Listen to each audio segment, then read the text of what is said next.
Hi hello नमस्कार, मी फाल्गुनी. स्वागत आहे आपल्या नेक्स्ट व्हिडिओमध्ये. आज मी आत्ता आहे जामवत गुफा. ही आहे पोरबंदरपासून 30 किलोमीटर वगैरे आहे. एक्झॅक्ट किलोमीटर मी मेन्शन करते व्हिडिओमध्ये. पण ह्या गुफेचा बाहेरचा परिसर तुम्ही बघू शकता. खूप छान ग्रीनरी आहे. एक्सप्लोअर करूयात जामवत गुफा, जिथे एक श्रीकृष्ण स्वतः आले होते. रामाने दर्शन दिलेलं होतं आणि जामवती ही जी होती म्हणजे जामवत राजाची मुलगी, तिची एक स्टोरी आहे. ती मी दाखवते तुम्हाला आणि सांगते सुद्धा. चला मग आज एक्सप्लोअर करूयात जामवत गुफा.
फिर भगवान रामचंद्र जी को बोलते हैं सब कुछ पहले युग में ठीक था, लेकिन जो मेरे पास जो शक्ति जो ताकत जो थी उसी का मैं उपयोग नहीं कर सका।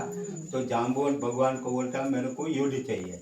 तो फिर भगवान रामचंद्र जी बोलता है जो आपको युद्ध चाहिए तो आपको द्वापर युग का इंतजार करना पड़ेगा। द्वापर में मैं आपको मिलूंगा, आपके साथ युद्ध भी करूंगा, आपको चिरंजीवी वरदान भी देता हूँ, और आपके साथ कोई भी योद्धा युद्ध करेगा तो जीत आप ही की होगी। ऐसा भगवान रामचंद्र ने जाम्बुवन को वरदान दिया था।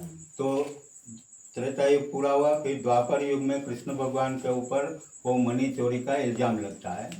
तो मणि सत्राजित नामक राजा था, उसी को सूर्यदेव की तपस्या आराधना करने से सूर्यदेव ने सत्राजित राजा को वो मणि दिया था। तो वो मणि इतना तेजस्वी था, सूर्य से भी तेज था, और रात होता तो दिन जैसा उजाला देता था। तो वो मणि लेके कृष्ण भगवान, सत्राजित का छोटा भाई प्रसेन, वो सब मणि लेके मथुरा से द्वारका आया। तो एक दिन ऐसा हुआ, जो सत्राजित का छोटा भाई था प्रसेन, उसके मन में ऐसा इच्छा हुआ कि ये सब सो रहा है, आराम कर रहा है, तो चलो ने ये मणि लेकर मैं जंगल में शिकार करने जाऊँ। तो सामंतक मणि लेकर जंगल में शिकार करने गया। उतने में सामने शेर मिला, तो उसी का ही शिकार कर दिया। जो मणि था वो ऐसे ही जंगल में पड़ा था। तो उसी टाइम में जाम्बुवंत और उसकी बेटी गुफा से बार जंगल में प्रदक्षिणा कर रहे, तो उसने ये दृश्य देखा, भैया ये तो मर गया, लेकिन इसके पास जो मणि है वो ऐसे ही जंगल में पड़ा है, तो कोई जानवर के कोई व्यक्ति आके उठा के ले जाएगा, तो चलो ने ये मणि लेकर अपन गुफा के अंदर चले जाए। तो वो मणि लेके यहाँ आ गए। फिर सुबह होता है, तो सत्राजित राजा ने जिस जगह महल के अंदर मणि रखा था वहाँ देखा तो मणि नहीं था। तो देखा तो उसका भाई प्रसन्न भी नहीं था। तो वो लोग भी ढूंढते ढूंढते, कृष्ण भगवान, सत्राजित सब ढूंढते, वो भी जंगल में पहुंचे। तो उसने भी वही दृश्य देखा, लेकिन उसके पास मणि नहीं था। तो सत्राजित बोलता है कि कृष्ण भगवान को बोलता है, आपको बहुत चुराने की आदत है, मणि आपने ही चुराया। तब भगवान कृष्ण बोलता है, मैं आपके साथ मथुरा से द्वारका तक आपके साथ था, जो मेरे को मणि की जरूरत थी तो मैं तभी ले लेता। तो सत्राजित बोलता है कि नहीं, मेरे को जितना यादवपुर का आदमी मिलेगा और मेरे से बात करेगा तो मैं सबको वही बताऊंगा कि भगवान कृष्ण चोर है। तो फिर भगवान कृष्ण बोलता है, तो ठीक है, आप लोग द्वारका जाओ, जब भी मेरे को मणि मिलेगा तब मैं द्वारका लौटूंगा। फिर कृष्ण भगवान सारा जंगल में मणि ढूंढता है, लेकिन मणि नहीं मिलता है। तो उतने में उसकी नज़र जमीन पर गई, तो उसको भालू के पाँव का निशान मिला। तो भालू के पाँव के निशाने निशाने गुफा के अंदर भगवान कृष्ण आया। तो यहाँ जामुन की बेटी वो मणि लेके खेल रही थी, तो भगवान ने उसे लिया, तो वो चिल्लाने लगी। उतने में जाम्बुवंत है, दोनों का 27 दिन ये गुफा के अंदर युद्ध होता है। तो 27 दिन के युद्ध के अंदर भगवान इतना वार करता है, जाम्बुवंत इतना वार करता है, लेकिन दो में से कोई हारता नहीं। फिर 28वें दिन जाम्बुवंत को मन में ऐसा संकल्प हुआ कि ये कोई महान व्यक्ति होगा, क्योंकि दूसरा कोई ऐसा दुनिया में कोई ऐसा व्यक्ति नहीं जो जाम्बुवंत बोलता है मेरे को हरा सके। फिर 28वें दिन भगवान रामचंद्र ने जाम्बुवंत को दर्शन दिया। फिर जाम्बुवंत उसके पाँव लग गया। भगवान को बोला, आप तो आपको जो मैंने त्रेता युग में जो वचन दिया था वो वचन आज पूरा हुआ। फिर कृष्ण भगवान तो मणि के लिए आया था, तो वो मणि इधर जाम्बुवंत के पास था। तो जाम्बुवंत को भगवान कृष्ण बोलता है, ये मणि मेरा है, मेरे ऊपर चोरी का इल्जाम है, आप मेरे को दो। तो जाम्बुवंत बोलता है, तू एक शर्त, आप मेरी बेटी जाम्बुवंती से शादी ब्याह करो तो मैं कन्यादान दहेज में दूंगा। फिर भगवान कृष्ण ने यहाँ शादी किया। शादी करके ये जो गुफा है वो जाता है जूनागढ़, ये गुफा जाता है बेट द्वारका। बेट द्वारका आपके मकरध्वज हनुमान जी का मंदिर है, वहाँ निकलता है। तो भगवान जाम्बुवंती के साथ शादी करके वही रास्ते से द्वारका जा रहा था, तो रास्ते में उसको नरकासुर नामक राक्षस मिलता है। भगवान को बोलता है, आपको यहाँ से नहीं जाने देंगे, इलाका मेरा है। फिर कृष्ण भगवान ने उसी राक्षस का वध किया। वो राक्षस ने 16,100 कन्याओं को बंदी बनाया था। सबको भगवान छुड़वाता है, सबको अपनाता है, क्योंकि सतयुग में इतना टाइम लड़की बाहर रहेगी तो उसका माँ बाप समाज नहीं स्वीकार करता। फिर 16,100 गोपियाँ मिलकर भगवान को बोलती है, आप ही हमारा उद्धार करो, नहीं तो हमको मरना पड़ेगा। फिर 16,100 कन्याओं को भगवान कृष्ण ने अपनाया। और अंदर जितना शिवलिंग है सब स्वयंभू है, और अंदर आप कहीं से भी आप मिट्टी लोगे तो इसमें सोने जैसी चमक आएगी। लाइट में दिखेगा।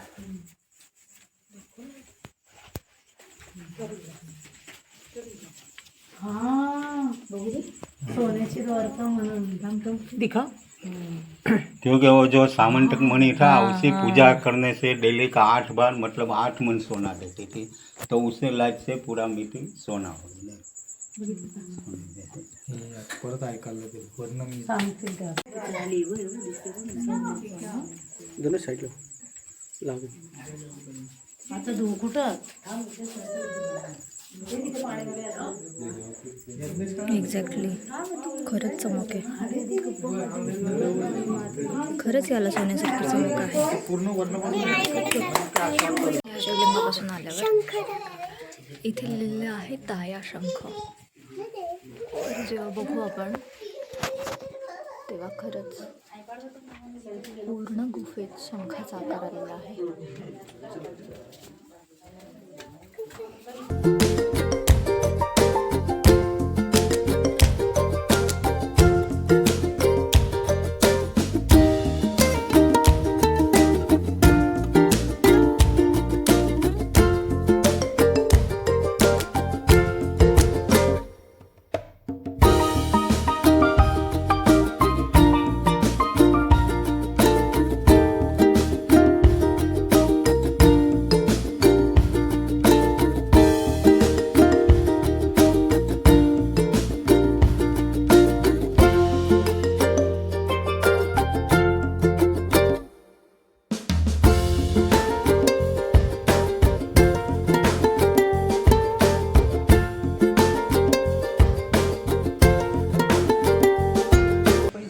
जांबुवंती आणि श्रीकृष्ण यांचं हे मंदिर आहे. हे एकमेव मंदिर आहे जिथे श्रीकृष्णाच्या सोबत राधा नाही आहे किंवा श्रीकृष्ण एकटा नाही आहे.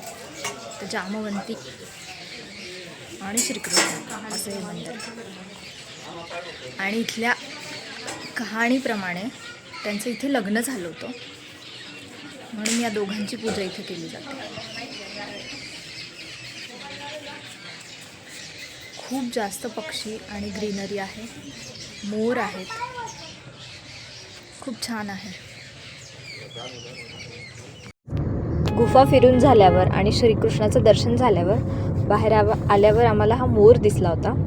आणि इथले गुरुजी म्हणाले की जर का मोर दिसला श्रीकृष्णाच्या मंदिरात तर तो शुभ संकेत असतो. आणि हाच शुभ संकेत घेऊन आपण पुढच्या प्रवासाला जाऊयात जो की आहे द्वारकेचा. भेटूयात पुढच्या व्हिडिओमध्ये द्वारकेमध्ये. जर का हा व्हिडिओ आवडला असेल तर लाईक, शेअर आणि सबस्क्राईब करा. धन्यवाद.